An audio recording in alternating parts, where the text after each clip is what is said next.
Okay. Welcome everyone. Happy Black History Month. Thank you all for being here. We appreciate it a lot. We're going to start with a quick introduction. I'm Lisa Jacobs. I'm the president of Sherwood Youth Activism Club. I'm a junior at SHS and my pronouns are she/her. I'm Grace Applegate. I'm a junior at SHS. I'm the vice president of YAC and my pronouns are also she/her. I'm Jessica. My pronouns are she, her. I'm a freshman at Sherwood, and I'm the events manager for YAC. My name is Gianna Robertson. My pronouns are she and her, and I'm the vice president of Tualatin High School's Black Student Union. I'm Nadeem. I'm a junior at Tualatin High School. I'm also in Tualatin BSU, and my pronouns are he and him. So, we have an itinerary here. We're going to start by hearing the national anthem, the Black national anthem, and then we'll go into a celebratory section for Black art and different types of Black artists. And then we'll follow that with a brief Black history, along with what is racism and what types of forms does it manifest in our society. And then we'll also have a modern day history of systemic racism, and then we'll have our speakers speak for the meeting, and then we'll have a reflection and how to be anti-racist and how to recognize internalized racism. And then at the very end of our meeting, we'll have a big chunk of resources for you guys to check out, along with links to further educate yourselves outside of just February and Black History Month, and also outside of just our seminar. So let's get started by first hearing the Black National Anthem, which is Lift Every Voice and Sing, and this is a rendition by Kirk Franklin.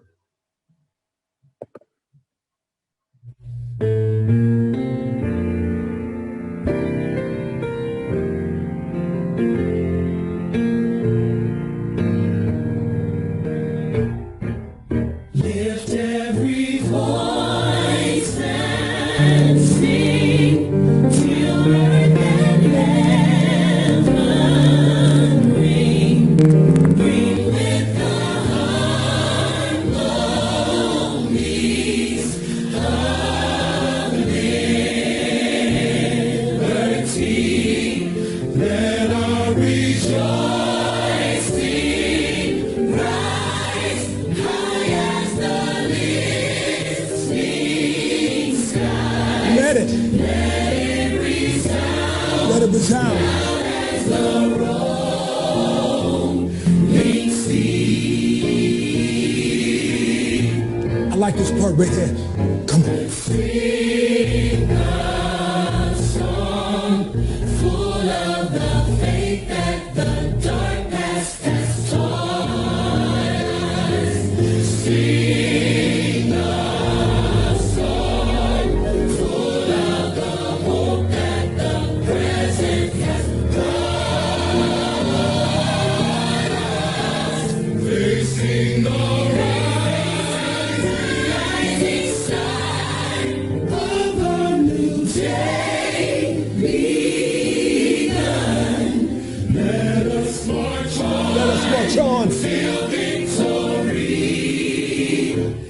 is won. Now we add a little something to it. Just to encourage you. We're going to take it to church later.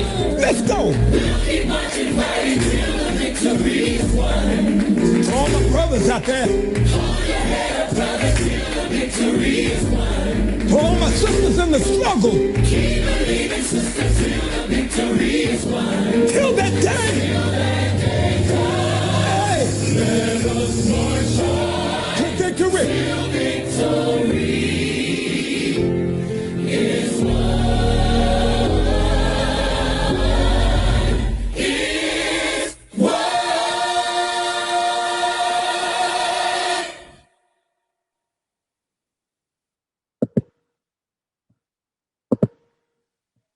All right, now that we've heard that to start off our meeting, we can go into our first section of the seminar, which is celebrating Black art and different types of Black artists, which is personally my favorite section because I get really excited about art.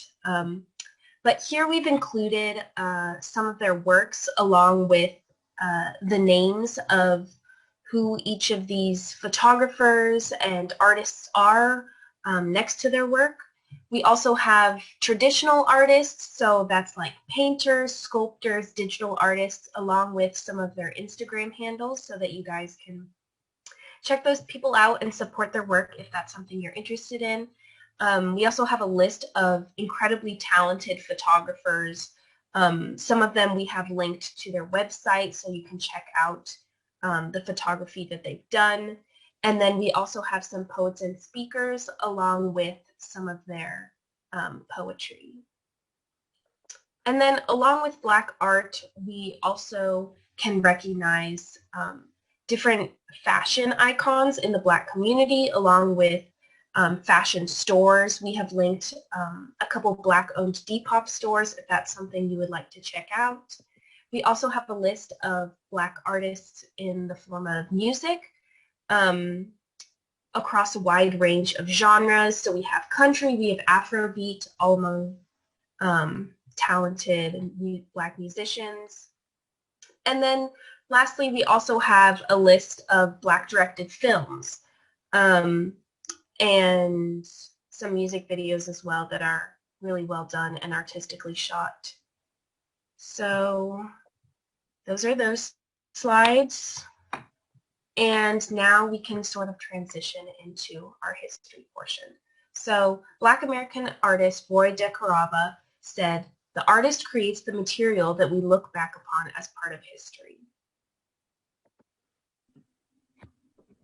Okay, so now we are going to be transitioning into the history portion of this presentation, more specifically the civil rights movement.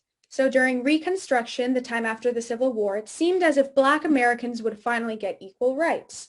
The newly enacted 14th Amendment protected Black people under the law, and the 15th Amendment gave Black men the right to vote. However, many white Americans worked tirelessly to tear down the columns of equality the Reconstruction period had so hastily put up. The most famous laws of the time that discriminated and were abusive towards Black people were the Jim Crow laws, and they segregated Black people. In addition to that, interracial marriage was legal, and literacy tests often made the vote inaccessible to Black people. So now I'm going to read a timeline. On March 2nd, 1955, 15-year-old Claudette Colvin refused to give up her seat for a white woman, and 9 months later, Rosa Parks did the same. On July 26th of 1948, President Harry Truman issued the Executive Order 9981 to end segregation in the armed services. And then the next one is the Brown versus Board of Education case, which we will talk about later, more in depth.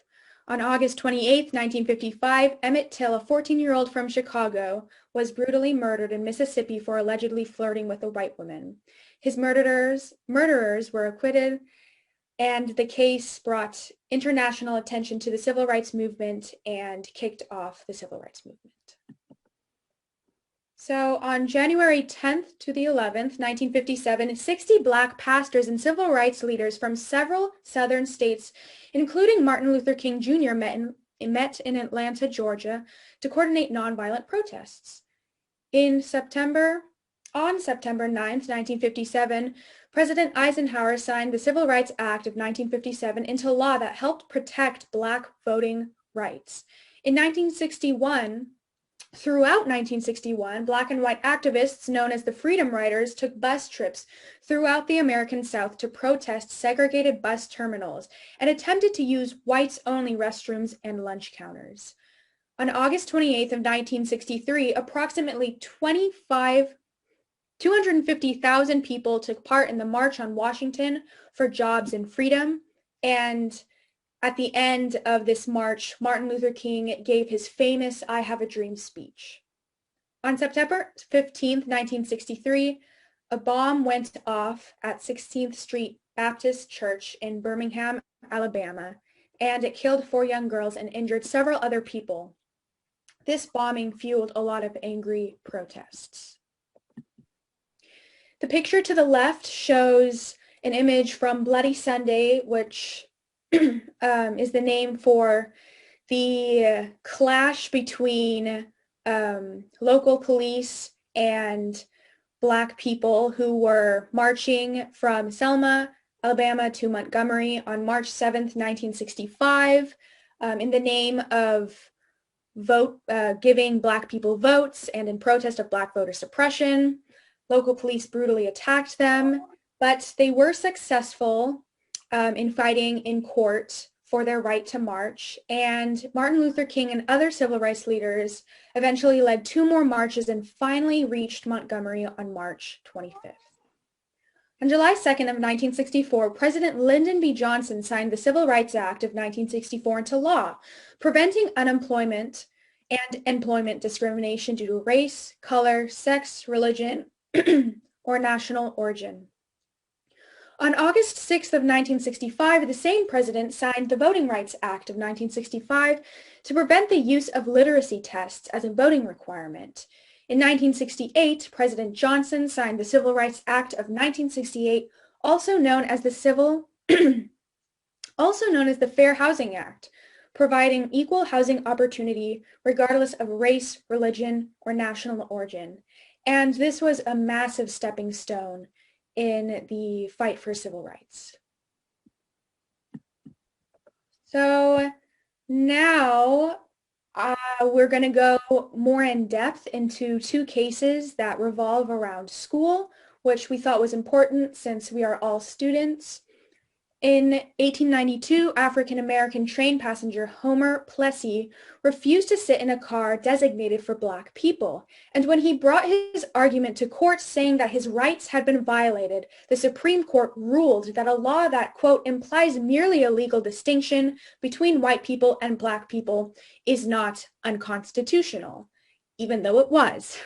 Because of this, restrictive Jim Crow legislation and separate public accommodations based on race became a commonplace and survived for the next half-century. Some segregated places included in the verdict were trains, buses, hotels, theaters, swimming pools, and schools. Then, in 1954, on the eve of the Civil Rights Movement, the case Brown versus Board of Education changed history for the better. The Supreme Court disagreed with the ruling in the Plessy versus Ferguson case, and Chief Justice Earl Warren wrote that, quote, "The doctrine of separate but equal has no place in public education," calling segregated schools inherently unequal, and declared that the plaintiffs in the Brown case were being deprived of the equal protection of the laws guaranteed by the 14th Amendment.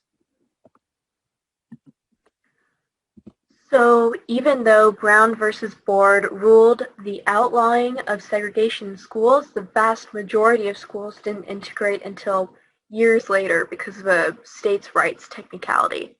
So some of the first Black students being integrated felt like they had one foot in each world. They felt like they were betraying their Black community, and obviously they were receiving severe discrimination from the white community. There were multiple accounts of hate crimes, and it was also very common for people in the white community to start their own whites-only private schools. And because of this history of racism and segregation, schools with a majority Black or Latinx population have much less educational opportunities and resources compared to white schools. One of the causes of this is because most of the teachers at these Black and Latinx schools are white, and they hold biases whether they know it or not.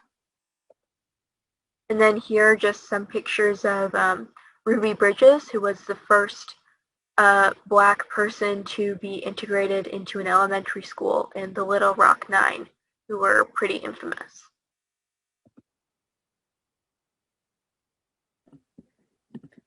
Next, we're going to talk about some similarities and differences between King and Malcolm X, and some things people didn't realize or didn't know about them. Malcolm X and King had a lot of respect for one another, And it's a huge misconception. There is a misconception that they did not have respect for one another, which was not the case. King was nonviolent, not passive. For him, nonviolence was still direct action, not passivity in the face of violence. A common misunderstanding of Malcolm X was that he advocated for violence. Malcolm did not advocate for violence, but rather for self-defense. He believed that oppressed people could not gain dignity as human beings by being passive in the face of violence. MLK understood that Malcolm did not advocate for violence the same way the KKK did. Although King did not go along with self-defense as a form of social change, he did advocate for self-defense in terms of for individuals who wanted to protect their home, their children, and their loved ones from harm. And then here's a screen recording of Ibram X. Kendi's How to Be an Anti-Racist audiobook, where he's talking about the transformation of Malcolm X's beliefs. Foolishness in his behalf has done to others. Months before being assassinated, Malcolm X faced a fact many admirers of Malcolm X still refuse to face. Black people can be racist towards white people. The NOI's white devil idea is a classic example. Whenever someone classifies people of European descent as biologically, culturally, or behaviorally inferior, whenever someone says there's something wrong with white people as a group, someone is articulating a racist idea. The only thing wrong with white people is when they embrace racist ideas and policies and then deny their ideas and policies are racist. That is not to ignore that white people have massacred and enslaved millions of indigenous and African peoples, colonized and impoverished millions of people of color around the globe as their nations grew rich, all the while producing racist ideas that blamed the victims. This is to say, their history of pillaging is not the result of the evil genes or cultures of white people. There's no such thing as white genes. We must separate the warlike, greedy, bigoted, and individualistic cultures of modern empire and racial capitalism, more on that later, from the cultures of white people. They are not one and the same, as the resistance within white nations shows, resistance admittedly often tempered by racist ideas. To be anti-racist is to never mistake the global march of white racism for the global march of white people. To be anti-racist is to never mistake the anti-racist hate of white racism for the racist hate of white people. To be anti-racist is to never conflate racist people with white people, knowing there are anti-racist whites and racist non-whites. To be anti-racist is to see ordinary white people as the frequent victimizers of people of color and the frequent victims of racist power. So there's that. I apologize for the musical music you may have heard in the background. Anyway, both of these leaders were very, very influential to the civil rights movement and the Black Power movement, and they were both assassinated. Malcolm X was assassinated on February 21st, 1965, and most recently, his family actually wants his case to be reopened. And on April 4th of 1968, Martin Luther King Jr. was assassinated on the balcony of his hotel room in Memphis, Tennessee, and the perpetrator was James Earl Ray.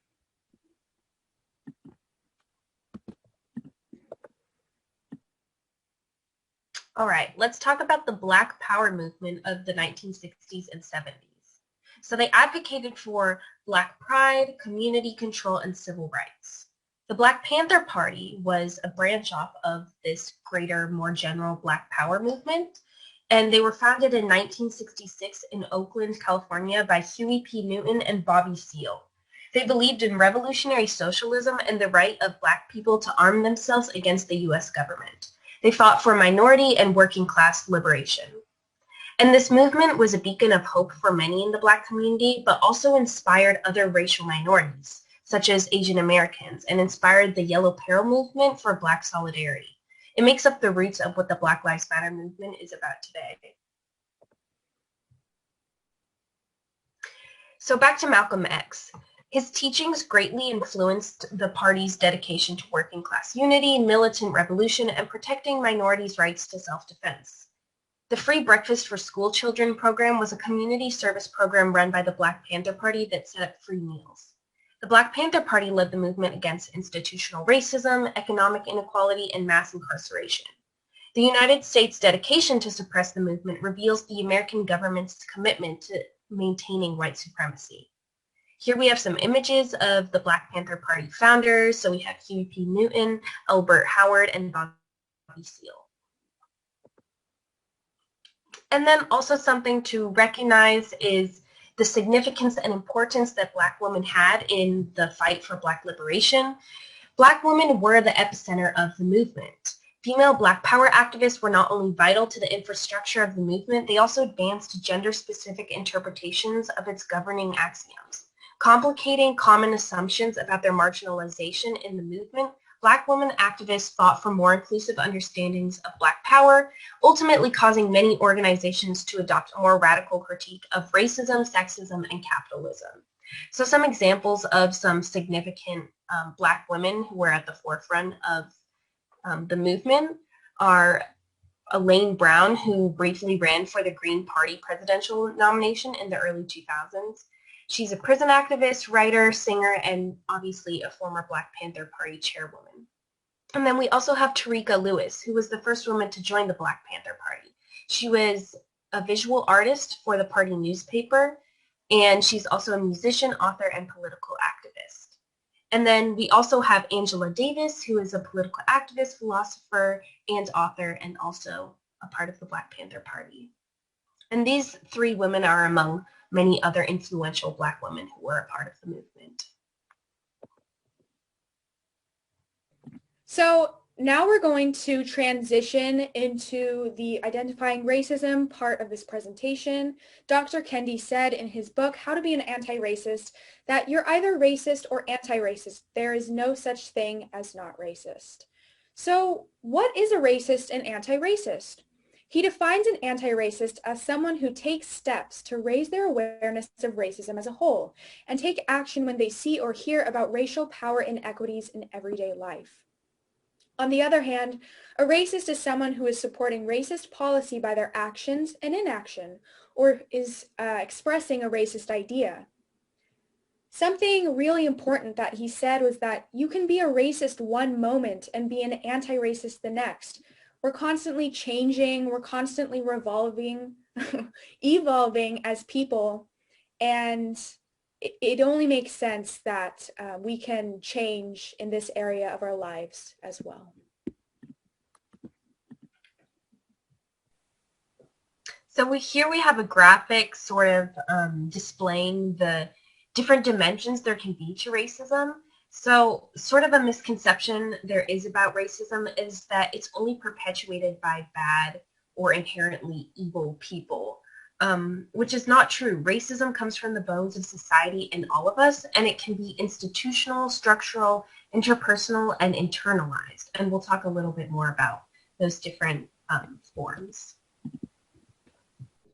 The first type of racism we will talk about is systemic racism, also known as structural or institutional racism.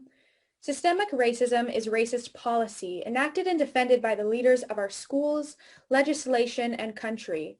It is often legalized like slavery was. It is the racism embedded into the bedrock of our society and institutions, so deeply fixed that it has become normalized.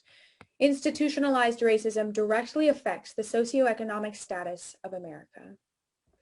And this systemic racism shows itself in miseducation in school, repressed voting rights, lack of representation in government, and control of the media. Some other effects, as said by Dr. Crystal Fleming in her book, How to Be Less Stupid About Race, the consequences of systemic racism are vast, from the burgeoning racial wealth gap, political disenfranchisement, mass incarceration, and racist immigration policies to microaggressions, racial profiling, racist media imagery, and disparities in health, education, employment, and housing. Let's bring out some statistics. In the health industry, babies are more than twice as likely to die during childbirth if the mother is Black. Black mothers are 3 to 4 times more likely to die during childbirth than a white mother. Black people are significantly less likely to receive adequate pain management medication, and this is because of the misconception that Black people have a higher pain tolerance than people of other races. And in 2020, 2021, now Black people are more than 3 times as likely to die from COVID-19 as white people. And something to understand is that these statistics are not because Black people are genetically predisposed to particular conditions and whatnot, nor is it because they are fundamentally unhealthier than other racial groups. The next slide shows 4 images of more statistics revolving around economy and wealth and the income of Americans. So income of Black and white Americans, unemployment rates of Black and white Americans, household wealth, and the wage gap between Black and white Americans. Instead of explaining each graph, I'll just leave this up here for a minute or so.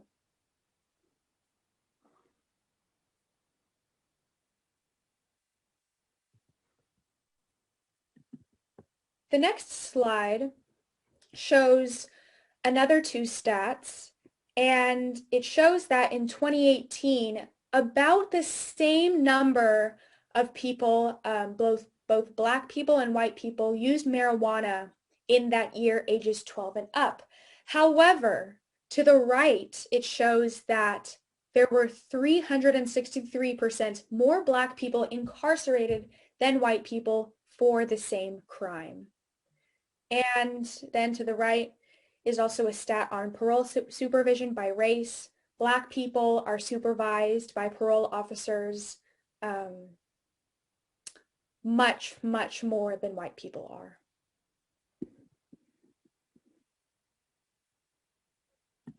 So all of these statistics come back to the question of who controls our society, who has the most influential power, systemic power, institutional power. And those people are the richest Americans, the people in our government, the top military advisors, teachers, professors, and the people who decide which TV shows and movies we see, books we read, the news that is covered, and the music that is produced. The Black to white ratio of all of these professions and people is disproportionate. There are more white people than Black people in these professions at a disproportionate amount. Ibram X. Kendi says that racist ideas make people of color think less of themselves, which makes them more vulnerable to racist ideas. Racist ideas make white people think more of themselves, which further attracts them to racist ideas. And this is important because it shows that white people, quote, run the country, or they're more likely to. And because of that, they'll be less, the odds of them wanting to change or give away their power, I'm phrasing this weird, but they won't want to naturally. And then the next slide just shows 2 statistics that refer to the last slide about CEOs and Congress members.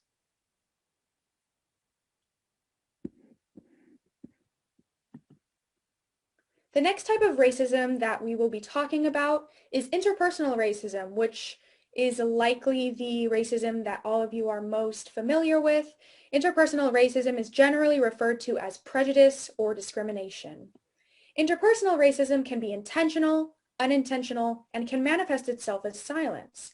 Examples include being suspicious of Black people, avoiding Black people, purse clutching, devaluing, and dehumanizing Black people.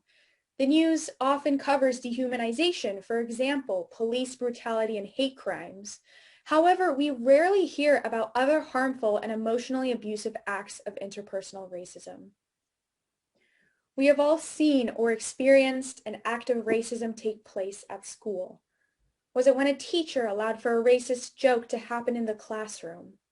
Did you hear or see a peer say that they have the N-word pass? Did it happen when a friend jokingly called a Black person a derogatory word? These are all examples of interpersonal racism, and this type of racism, unlike systemic racism, always emotionally, mentally, or physically hurts Black people directly on an interpersonal level. So some well-intended racist phrases, saying I don't see color or I see everyone as white. Ignoring race is a solution when maybe you think that race is the problem, which it isn't, racism is. This also diminishes Black historical suffering because of the color of their skin and sort of invalidates people of color when they might be struggling with something because of their race. If you say race matters, you're being racist yourself. That's totally not true. Acknowledging race allows you to take the first steps into acknowledging racism, whether it be at an institutional level, internalized, or maybe things you've done in the past. Saying, in my opinion, that isn't racist, or something like that. These phrases just are used to downplay acts of racism, and they're also used to defend the perpetrator or defend the person that's saying the racist thing, which should not, we should not be doing. I'm so tired of seeing this all over social media. It's a downer or it's repetitive. That's nothing to being Black or being a person of color in America. So suck it up, Buttercup. I'm not racist, but, or I'm not a racist person. That isn't true. We are either racist or anti-racist. You might switch back and forth, but there isn't not racist. And I received this white privilege unwillingly. Yes, you were born white, so were other people of color. And no matter how anti-racist you are, how much you say you hate your white privilege, you still benefit from it. You could also say you're attractive for an insert race, or you're so cool looking, can I touch your hair? Or you're this race, that's why you're so smart, athletic, other personality traits. The third type of racism is internalized racism. What is internalized racism? Internalized racism is the acceptance by the people of stigmatized races to doubt their own or their race's abilities and worth. People with internalized racism will often believe that they are not attractive, not smart, or not good enough because they do not have white characteristics, or feel as if they have to assimilate into white, quote, American culture to belong or be accepted. It involves accepting limitations to one's own full humanity. Internalized racism is internalized hatred and can take many forms. Some examples may include bleaching one's hair or skin, using racial slurs as nicknames, or laughing, saying racist jokes. After seeing and experiencing accounts of racism, it is incredibly easy for racial minorities to believe that they are less human than white people and to allow racism to occur because it is, quote, invisible to others. This is especially true in schools that lack diversity, like our very own Sherwood High School. Black people should not be expected to be strong and constantly stand up for themselves, and they should not be expected to educate non-Black people of the trauma that they face daily. Non-Black Americans must do better at advocating for the marginalized and historically oppressed people of our country. Another thing that Dr. Kenny said in his book, How to Be an Anti-Racist, was that denial is the heartbeat of racism. And from Tualatin High School, he's here with us today. Nadim said the quote, "We are woke, not conscious." Many people deny the existence of systemic racism and instead blame, quote, evil individuals for racism without seeing the issues of racism in the roots of our world. Awareness does not equal legislative progress. Over the last several decades, there has been little change in the racial gap in household wealth. Wealth is greater by a factor of 7 or 8 for whites than for both Blacks and Latinx people. People in a study overestimated the wealth of Black families compared to the wealth of white families. In 1963, the median Black family had about 5% as much wealth as the median white family, and respondents said close to 50%. Most recently, in 2016, respondents estimated Black wealth to be 90% that of whites. The correct answer, unfortunately, was 10%. The mythology of racial progress fuels unsubstantiated optimism about racial equality, and this just goes to show that we have so much work to do. Of course, it's good to celebrate our successes, the successes in the civil rights movement, as we talked about before, but it's also very important that we acknowledge that Black people still face racism and discrimination today, as do other minorities, and we have a long way to go. This is the consistent function of racist ideas and of any kind of bigotry more broadly, to manipulate us into seeing people as the problem instead of the policies that ensnare them.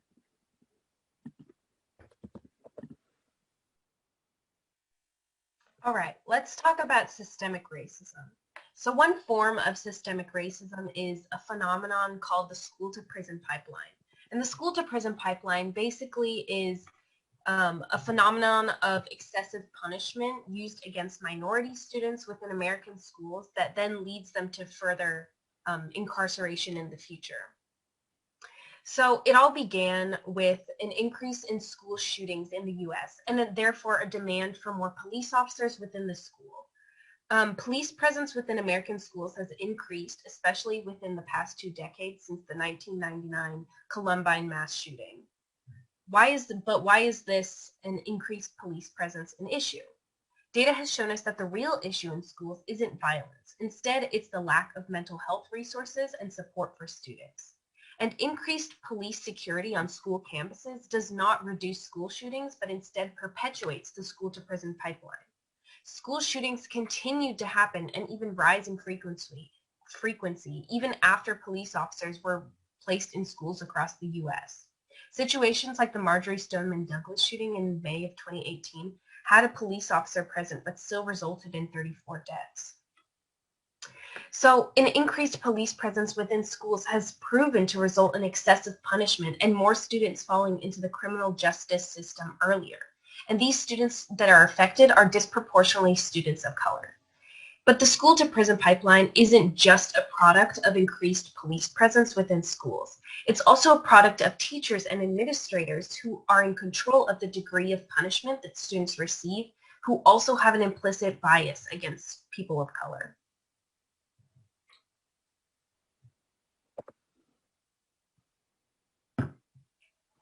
So a study released in 2017 proved that most Americans view Black girls as less innocent and more mature for their age from ages 5 to 14. And also that Black boys can be seen as responsible for their actions at an age when white boys still benefit from the assumption that children are essentially innocent. Here we have some graphs showing that disparity between Black and white students and suspension rates. And also it's important to note that Black K through 12 students are 3.8 times as likely as their white peers to receive 1 or more out of school suspensions.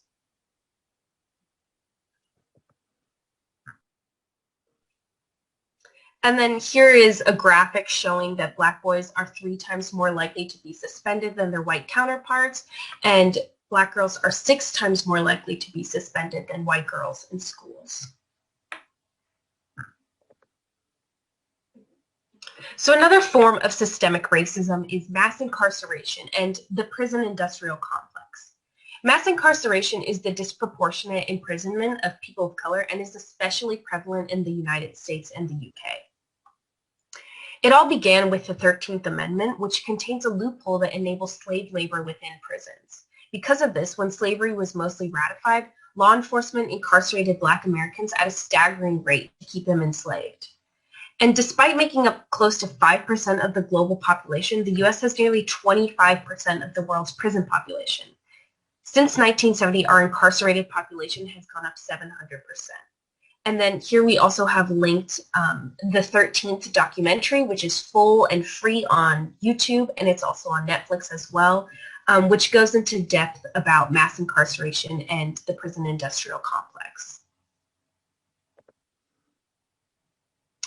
And then another form of institutional and structural racism is police brutality. And police brutality and misconduct in the US is a disproportionate issue among people of color and especially Black Americans. And it's important to note that police brutality isn't just a race issue. It's a combination of both racism and the abuse of power that is enabled in police departments that then results in police brutality. So Black people were 28% of those killed by police in 2020, despite being only 13% of the population. And 98.3% of killings by police from 2013 to 2020 have not resulted in officers being charged with a crime. And that statistic sort of portrays the lack of accountability within police departments and that police officers have that then enables them to get away with police brutality. And here we also have a graph showing that it's not about the crime or a Black on Black crime situation, because levels of crime do not correlate with the rates of police murders.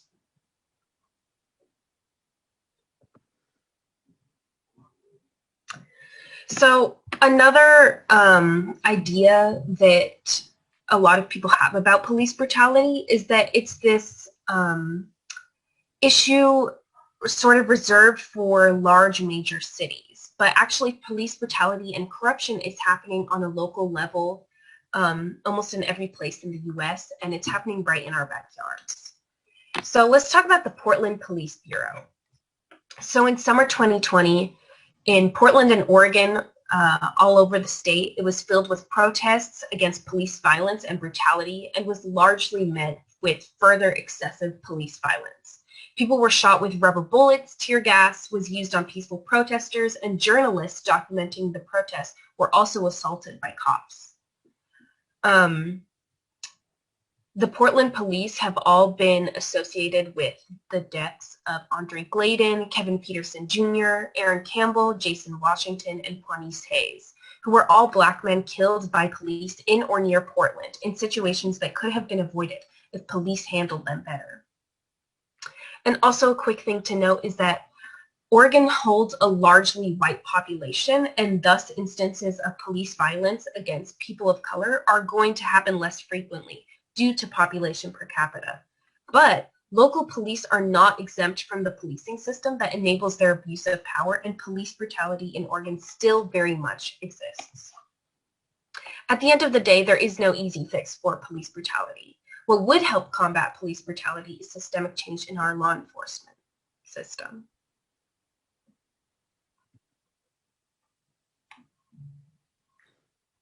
So here is a clip of Trevor Noah talking to Dr. Eberhardt.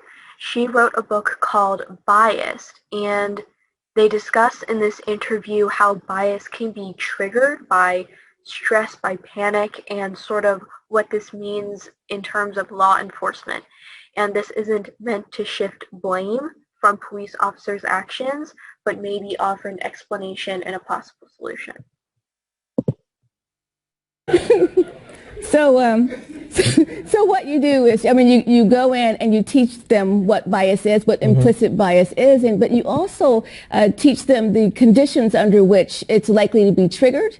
And so you want them to be mindful of those conditions in order to try to protect themselves from having that bias affect what they do. Right. That was another amazing thing that I learned from the book, and that is bias may not be on the surface. It may be triggered by an event, by stress, by panic.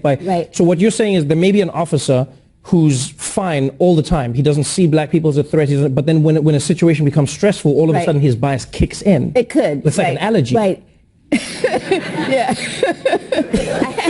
I hadn't thought about it that way before, but well, you're a genius. I'm a comedian, so I mean.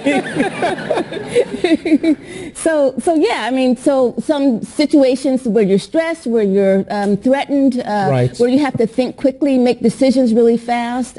So all of those situations could trigger bias. It could make it more likely that you're going to act on that bias in some way. Right. And so, you know, we as individuals, we could try to protect ourselves from bias by slowing it down, you know, right, by relaxing, by, sort of, combating the conditions that we know are going to produce it. And you could do that also at the organizational level. So a police department could develop strategies and policies that don't put their officers in situations where they have to think fast and, where they're under threat and so forth. Right. And so try and find ways to slow it down so that you are less, less at risk of your bias kicking in is the end of that sentence. Black Lives Matter and the Black Lives Matter movement, there is a link to their website. Black Lives Matter was founded in 2013 by Alicia Garza, Patrice Coulars, and Opal Tometi in response to the acquittal of Trayvon Martin's murderer. Their mission is to eradicate white supremacy, counter acts of violence, create a space for Black imagination and innovation, and center Black joy. Why is it disrespectful to say all lives matter and blue lives matter? Of course, all lives matter. The purpose of the phrase Black Lives Matter isn't to exclude others. The purpose of it is to shine a light on those who have been historically excluded and oppressed.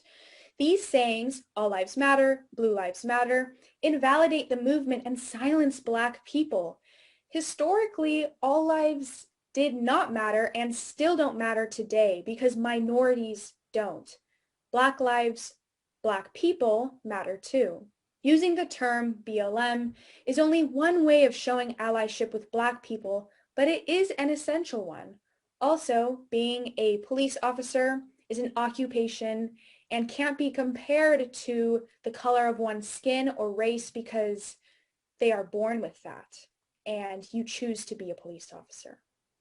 Another thing to note is that supporting the movement is not anti-American.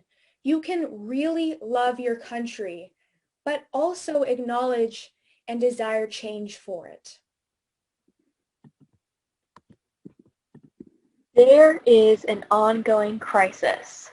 In the span of 9 days in 2020, 6 Black trans women were killed. These women are at the intersection of racism, sexism, homophobia, and transphobia. It's all directed at them, and it makes them an extreme target. The source of this treatment can be traced back to the American legal system. For example, a couple years ago, the Trump admin removed protections for trans people in healthcare, which caused trans people to avoid healthcare, which is obviously fatal during COVID. Also, Congress had previously continued to fail passing the Equality Act, but they just did pass it, which is so great, so amazing. Shout out to all the people who voted to pass that. It grants protections to the LGBTQ community, protects them from discrimination in housing, employment, incarceration. It requires prisons to place trans people with their gender identity. As of right now, incarcerated trans people are 13 times more likely to experience sexual assault than their cis counterparts. Also, of all Black trans people in America, 41% have been homeless, 34% have household incomes of less than $10,000, and nearly half have tried to commit suicide. All righty-ro. Now we are going to transition into the becoming aware of racism in ourselves and learning how to combat it, which will be led in majority by Jessica. Our unconscious racism is a product of our systemically racist society. Racism is not a bad word. It is when we identify racism that we can actually combat it.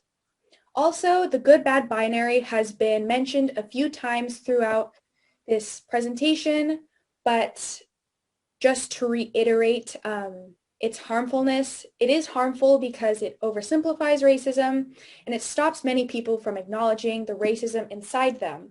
The good-bad binary it follows the belief that only bad people are racist, when in reality, we all have the potential to be racist. This next slide gives 6 thoughtful questions to look inside of ourselves and recognize our own racism and our own privilege. The first step to becoming anti-racist is recognizing your internalized racism. Ask yourselves important questions and try to identify what biases you have. We all have them in one way or another.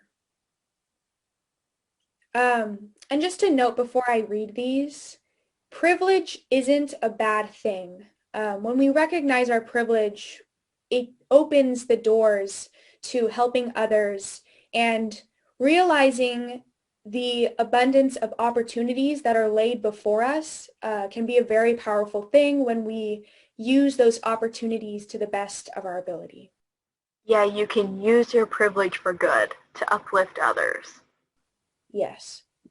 So, also note that if you'd like to answer these in the comments as well, feel free to do that and we can sort of have a community discussion about some of these questions.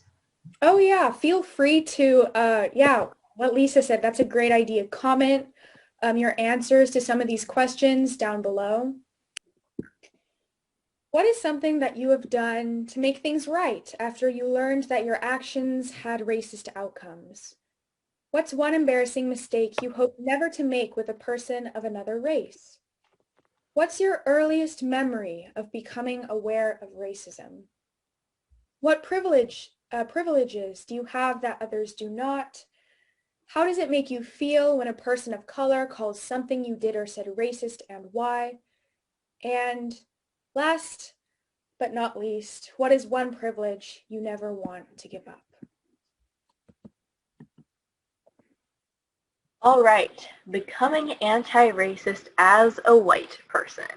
This is all from the Racial Healing Handbook, which will be linked, or is linked. For white people, becoming an anti-racist is a journey that evolves alongside your white racial identity. For instance, once you have moved out of the obliviousness about your white privilege, you can move toward integrative awareness of what it means to be white and how to use your white privilege. So first, you want to read and educate yourself on the effects, impacts, and other structures of racism, which you're already doing if you're watching this video or you went to our seminar. Next, you can reflect on what this education means for you, maybe identify new ways to challenge everyday racism. Remember how you participate in the thoughts, beliefs, and actions that uphold racism, whether you intend to or not, and how you, as a white person, sort of forget that racism exists because you're not oppressed by our racist society. You want to take risks to challenge racism when you see it and interrupt racial stereotypes when you hear them. And remember that rejection is something you'll experience as an anti-racist, and sometimes you will make mistakes and get it wrong. People of color may reject what you're saying to hold you accountable. Learn to understand and accept this rejection and don't take it personally. Help them if you can. Continue to stay in the fight. And becoming anti-racist as a person of color. Remember, for people of color, that the first stage of a racial identity development is often obliviousness about racism existing, which lasts until that first critical incident of being the target of a racist act or idea. Once people of color become aware of racism, however, they become capable of having negative ideas about the races of other people of color. Read and educate yourself on racism, both on your racial group and on others. Reflect on what this means for you as someone developing an anti-racist identity. Remember how you might be participating in the thoughts and actions that uphold racism. Identify the negative beliefs you have about your race. Identify your internalized racism. Also, think about the ways you might not speak up for yourself and for others. Take risks to challenge racism when you see it, or when you realize that you might be participating in it. Also, remember that our systemically racist society often pits minorities against each other, which keeps white people in power. Rising in support and solidarity with other minorities is very powerful. So, dismantling microaggressions or interpersonal racism. It can come in many forms, but it is namely these 3 types. Insults are often unconscious verbal or nonverbal communications. These comments or actions convey rudeness and insensitivity, like commenting on how articulate or well-spoken a Latinx person is because they're Latinx. Invalidations, communications that exclude or negate the feelings and experiences of a person's identity. An example of this is colorblindness. And assaults, conscious and intentional discriminatory actions on one's identity, like racial slurs. In a microaggression situation or in an interpersonally racist situation, there are usually 3 types of people. Targets are people of marginalized communities who are the objects of this discrimination or prejudice.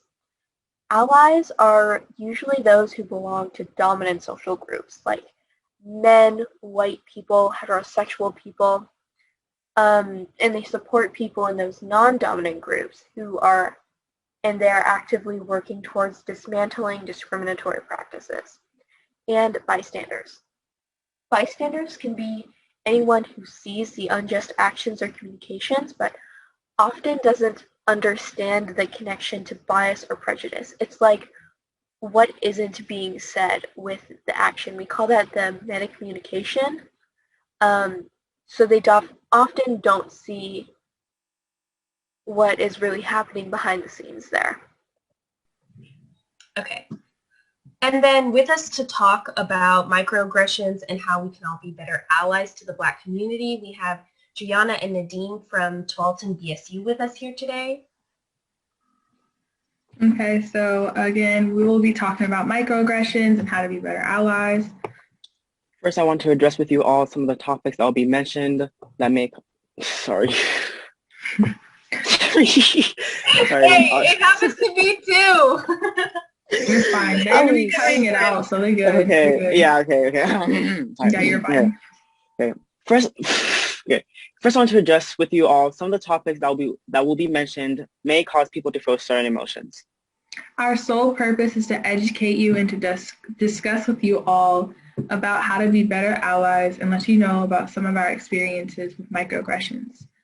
We want to promote unity and peace and hope of you all becoming more aware of surroundings towards individuals, but also empathize in these situations. For those who are confused with what a microaggression is, it's a comment or action that sometimes is either unconsciously or unintentionally expresses a prejudice towards a marginalized group. Everyone reacts to things differently. Not all Black people would get offended by some microaggressions, and not all would.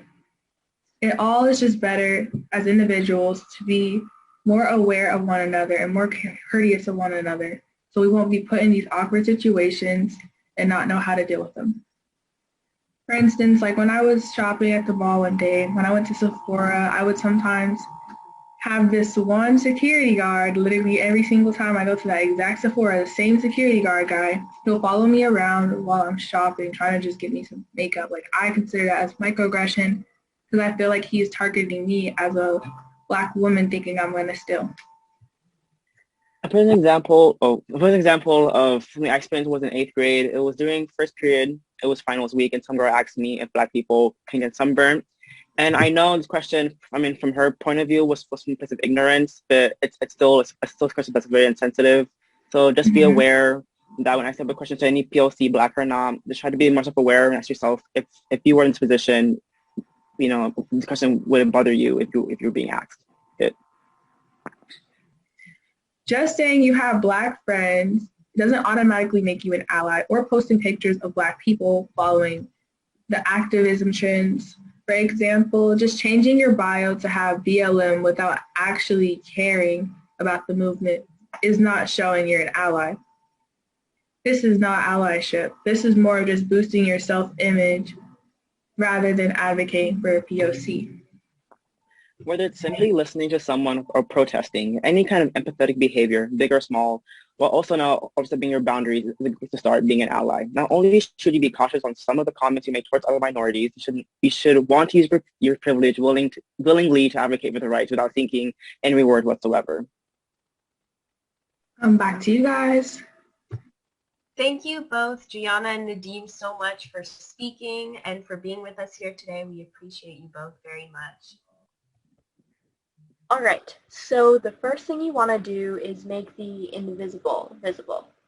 So in this scenario, a black man enters an elevator with a white straight couple and a couple other people. The woman looks anxious and moves closer to her partner while clutching her purse.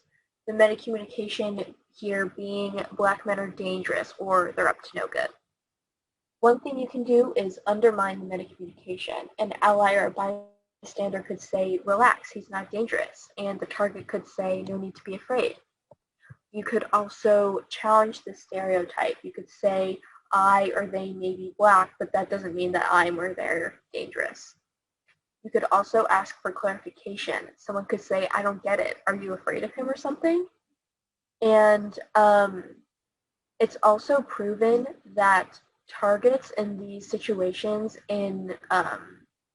when they're dealing with interpersonal racism are much more likely to respond when they feel like someone has their back. So as an ally or a bystander, it could be as simple as just making eye contact with them, just being like, hey, I saw that too.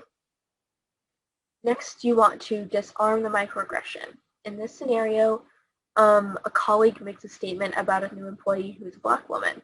She says she only got the job because of the new diversity initiative. Metacommunication being the job was handed to her and she did nothing to earn it herself. You could express disagreement. You could say, I don't agree at all, or make an exclamation. This one is sort of a lot less work on your part. You just go like, yeah, no. And that sort of ends a conversation really quickly while still making the aggressor think about what they just said. And this last one is sort of optional. You can educate the offender. You really have to determine if this person is worth your time and energy and if they are going to receive the education or if they're just going to reject it. In this scenario, a Muslim student overhears another student saying, maybe instead she should be learning how to make bombs. The metacommunication being Muslims are terrorists, Muslims are dangerous. You can help the microaggressor differentiate between good intent and harmful impact. So someone could say, I know that you were just trying to make people laugh, but that really hurts and makes me or them feel unwelcome. You can also promote empathy. Someone could say the majority of Muslims are completely against terrorist acts. How do you feel if someone assumes something about your race? Also, this one is less common. You could sort of appeal to the aggressor's morals. Like if that person is known for being a Black Lives Matter advocate or totally against racism, then you could say, I thought you were against racism. I thought you were an anti-racist. Why would you say something like that? And resources. We have a long list of resources. Some of these we used in the slide presentation and we sort of condensed. So you can go look at those if you want the full video or the full article, or there's a lot of petitions and ways you can support the Black community. What can you do right now? You can get those links and sign those petitions. You could read these books that we're going to show. You can watch these movies that we're going to show. And it's important to remember that you should be educating yourself and you should be advocating for the Black community every month, not just February.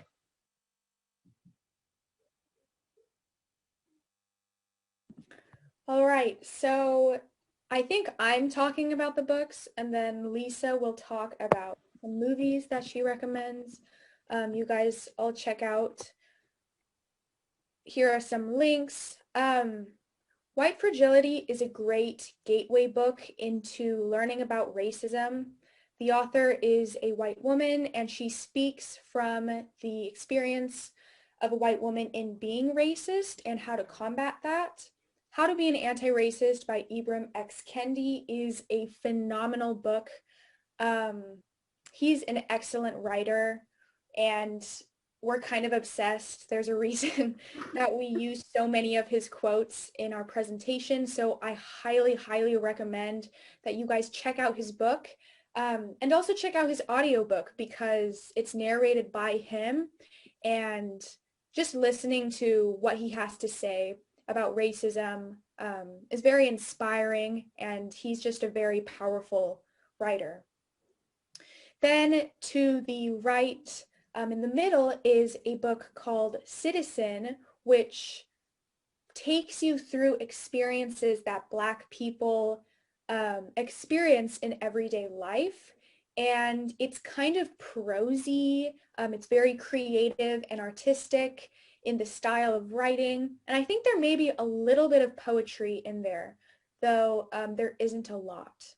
Then Hood Feminism and Anti-Woman is about intersectional feminism. On the cover of Hood Feminism, what it says is notes from the woman that a movement forgot, namely the feminist movement, and forgetting about the women who were minorities, only raising up white women, which pertains to our topic, obviously. So yeah, I really recommend those books. They're awesome. So let's talk a little bit about movies and documentaries that you can use to educate yourself further outside of just Black History Month and also outside of just our seminar. So we also have a link here to start with 12 Black-directed movies, and then we also have a Netflix documentary that covers the life of Marsha P. Johnson, who was a Black trans activist and advocate. And you can watch that on Netflix. And we also have a documentary that we mentioned earlier in our meeting, which is called The 13th, and it's free on Netflix. And it's also free on YouTube. And that is something that we highly recommend because it covers and talks about mass incarceration and the prison industrial complex really well and thoroughly and really in depth. The Black Power mixtape is also a documentary about the Black Panther movement. Down here we have the Khalif Browder story, which is a documentary following the incarceration of Khalif Browder, and that's on Netflix. Black Klansman is directed by Spike Lee, and I believe that is on Hulu, but that is also a Black-directed film that talks about the first Black police officer in Colorado, which is a very good movie and involves a lot of the Black Power movement of the 60s and 70s as well. When They See Us is on Netflix and is a really good documentary slash drama series that covers the Central Park Five and really illustrates the school to prison pipeline and mass incarceration really well. And then also a little bit more recently, Judas and the Black Messiah was released on February 12th of this year, and it covers the conflict that the Black Panther Party and its leaders faced during their rise. So here we have a list of our sources that we have all used to research in our presentation and for our information. And again, a big thank you to Tualatin BSU, those who made the slides, which is us, and also everyone who came to listen or who may be tuning in now. Yeah, we deserve a lot of appreciation. Thank you so much for listening. And wanting to educate yourselves and being good people. Actually, Say, boo, boo, boo, boo. Wait. I got something. I'm sticking the stick in my shirt. Okay, I got something to end. This will be the last thing that we say. Okay. Thank you all for listening, and remember, education is power. Yes, thank you so much. Yes, education is power. Okay, wait. Cut. Stop recording? Is that right?